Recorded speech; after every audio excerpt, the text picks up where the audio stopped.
Welcome back to True Crime Network.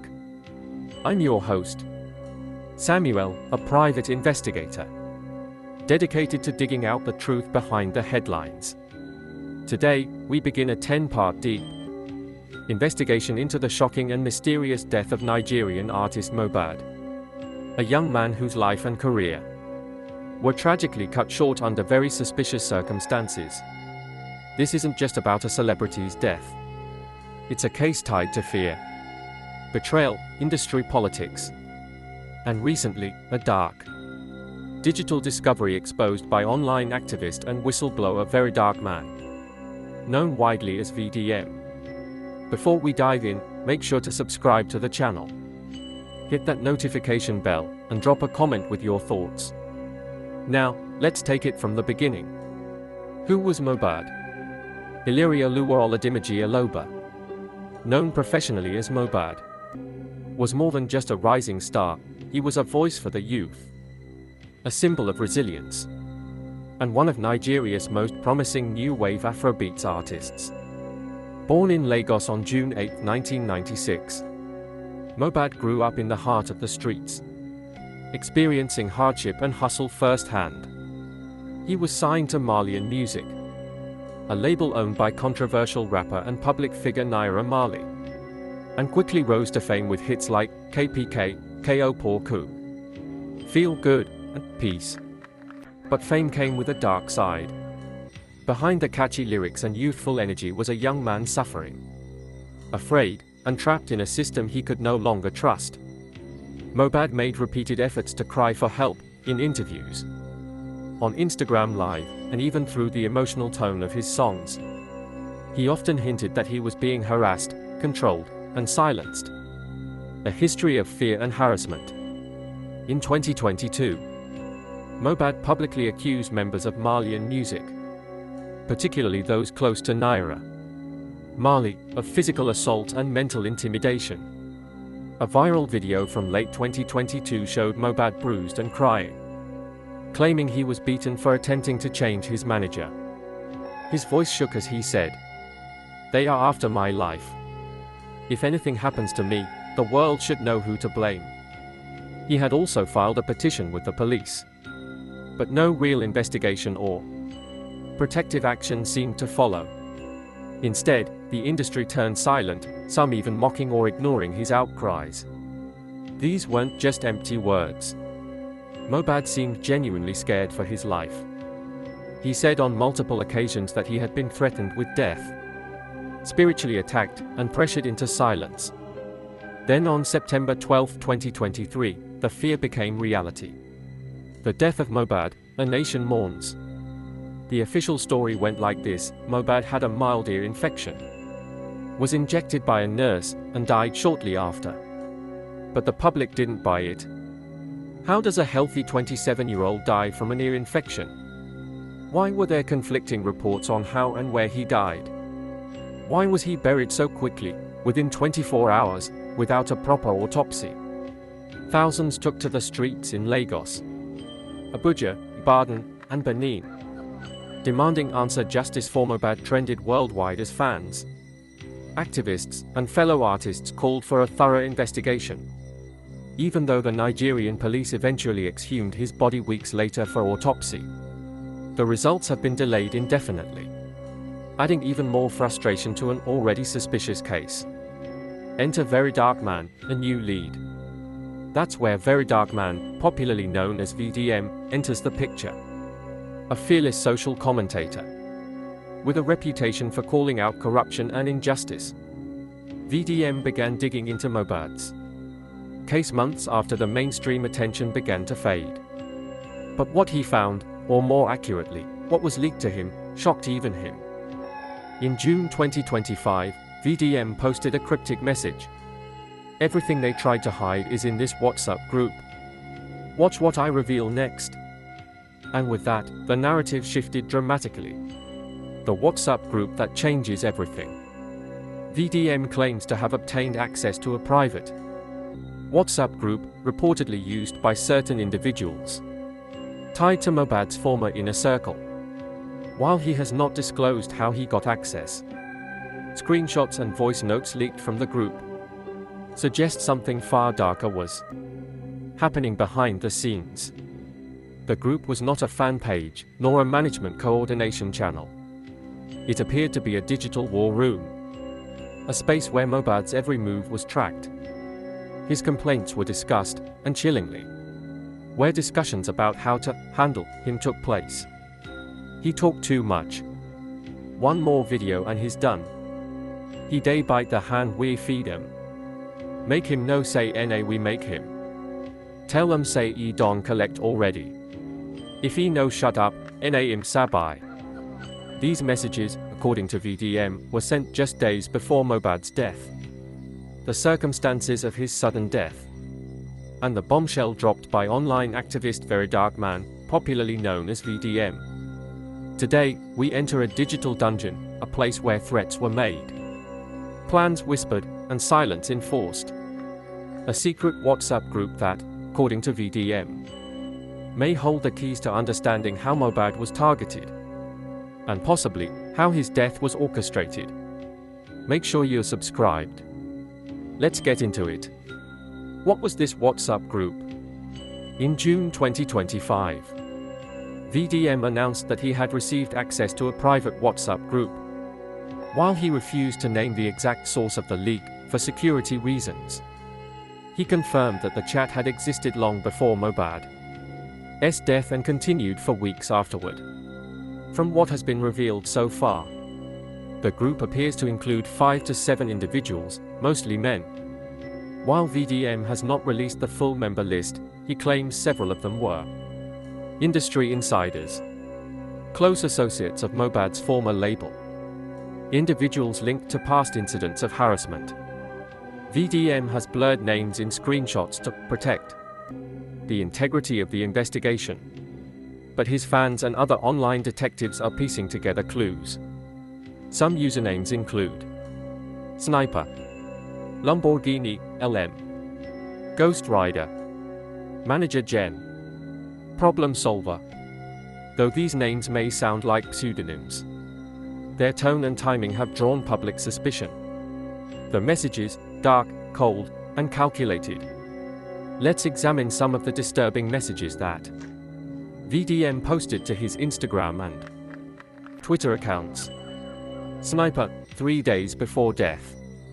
He talked too much. One more video and he's done. No be joke. This message came just days after mohbad posted a video where he spoke emotionally about being attacked and poisoned spiritually. He hinted that they were after his life. In response, Sniper suggested that the next public outburst would be his last. LM, 2 weeks before death. Omo e don day plan to expose us. Wetting we go do. Here, LM appeared to acknowledge that mohbad was gathering evidence, possibly for a full public exposure or court filing. The tone suggests panic, but also the beginning of a plan to silence him. Manager Jen, 1 day before death. If he die now, DEM go say NAS. Make 'em look like him condition kill 'em. This chilling line was timestamped just 24 hours before mohbad died. It suggested a plan to make mohbad's death look natural, like a health issue, not foul play. And tragically, that's exactly what happened. The injection theory. One of the most controversial moments surrounding mohbad's death was the claim that he died after receiving an injection for a supposed ear infection. The nurse who administered the shot was later arrested but soon released. VDM and others have raised serious concerns. Was the injection medically safe? Was the nurse licensed or working under instruction? Was this injection truly for a medical condition, or was it a cover? In the WhatsApp group, just hours after the injection was reported, a member wrote, "Unidon tidy the work? Make sure nothing leak-o." This message led to instant backlash from the public, with many saying it implies a cover-up, possibly one that involved both medical personnel and handlers. He don't collect already, what does it mean? Another cryptic message in the group chat read, "Ghost Rider, Tell them say he don't collect already. If him talk again, we go show This has raised speculation that mohbad was paid off or intimidated into silence. It may explain why, after initial outbursts, he often went quiet, only to erupt again when his fear overcame his restraint. But by the time he spoke his final truth, it was too late. Digital footprint of the group. VDM shared metadata showing the group had been created in early 2022. Right around the time mohbad began publicly fighting with his former label. The group activity peaked in mid-2023, with heavy messaging just before and after his death.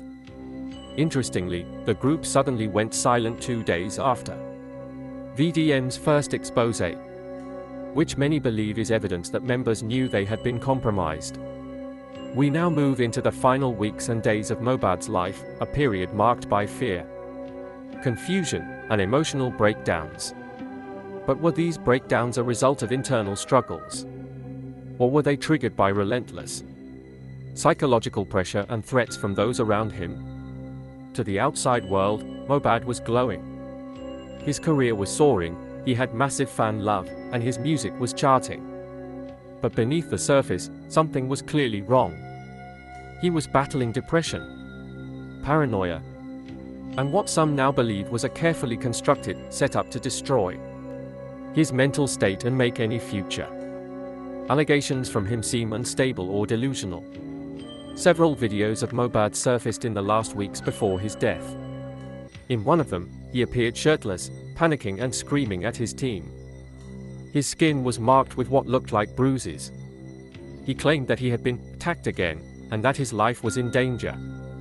In another widely circulated voice note, mohbad can be heard saying, "I'm tired. I want to go off. They won't let me rest. I'm scared." His words didn't sound like those of a man seeking attention. They sounded like cries for help, desperate, tired, and emotional. His tone wasn't performative, it was raw and broken. People around him, however, began to push a different narrative. Some claimed he was suffering from drug addiction, that he was having spiritual problems, or simply being overdramatic. Certain media personalities even mocked him, calling his rants mad behavior. But now, in light of the leaked WhatsApp messages revealed by VDM, it becomes clear that this could have been a deliberate strategy to paint mohbad as mentally unstable, so that when he eventually crashed or died, it wouldn't raise alarm. Sources close to mohbad later revealed that he was actively trying to leave Nigeria in his final weeks. He had spoken to friends about relocating to Ghana or the UK, where he believed he would be safer. He had told a confidant, "If I no run from here, I no go survive the next thing we DEM plan." He also stopped attending public events. He turned down interviews, avoided parties, and drastically reduced social interactions. It wasn't normal behavior for a rising artist, but it was the behavior of a man who believed he was being watched, followed, and targeted. Just 2 days before his death, he posted what would be his final story on Instagram, a cryptic message that read, "If anything happens to me, no say I tried." That same day, he sent a voice note to a friend, which VDM later acquired. In it, mohbad sounds exhausted and defeated. He says, "DEM don't try again. NA spiritual attack this time. I day see things we know normal. I know day okay. But if I talk, them go say is madness." Interestingly, several fans have pointed out that the tone of mohbad's music also changed dramatically in the months leading up to his death. Songs like Peace, Feel Good, and Ask About Me carried subtle lyrics about betrayal, pain, and survival. In Beast and Peace, he sang, "Wetting be this one again? DEM go kill me for nothing, oh. I know WAN die young." In Sorry, he admitted, "People know no wetting I face, police station, beatings, threats. All because I WAN be free." These weren't just lyrics. In hindsight, they were a diary, a documentation of what he was going through, disguised as music. Family members have since revealed that Mohbad had been seeing a therapist, privately, and was considering taking legal action against some of his former associates. But legal aid was scarce, and pressure was high. A source close to his legal team said, "There was too much interference. Every time we tried to file something official, it would get blocked, delayed, or dismissed quietly. It's like somebody up there was making calls." Then came the day, September 12, 2023, when Mohbad reportedly fell ill and was injected by a nurse. Hours later, he was declared dead. The public was told it was complications from an ear infection. But with Mohbad's mental health unraveling, the disturbing WhatsApp group messages, and now new voice recordings suggesting he feared for his life, the question remains. Was Mohbad mentally ill, or was he made to look like he was, just to make his death easier to explain away? The timeline surrounding Mohbad's final moments remains one of the most suspicious elements in this entire investigation. A healthy 27-year-old man reportedly went from mild illness to death, and then to burial, all within the span of 24 hours. For a public figure, that's not just fast, it's almost unheard of. So what exactly happened on September 12, 2023, and why was the case rushed into silence before any clear autopsy, investigation, or medical inquiry could begin? Here's what we know, and what still doesn't add up. According to initial reports from Mohbad's camp, the singer had been feeling unwell earlier that day. He had complained of pain, possibly related to an ear infection, and a private nurse was called in to administer care. By evening, news had spread like wildfire across social media that Mohbad was dead. His cause of death? The statement said complications from an injection administered by the nurse. But immediately, questions began to swirl. What exactly was in the injection? Who authorized it? Why wasn't he taken to a hospital if he was already feeling weak? Why did his team allow a nurse to operate under such informal conditions? Not long after, the identity of the nurse was revealed. Her name, Blessing Emmanuel, a supposed auxiliary nurse who reportedly administered an injection of tetanus, paracetamol, and an antibiotic. She was arrested, and then quietly released within days. Medical irregularities and conflicting reports. Doctors and healthcare workers who reviewed the case immediately called the situation medically suspicious. An auxiliary nurse should not, under normal circumstances, administer a drug cocktail of that kind without a doctor's prescription or supervision.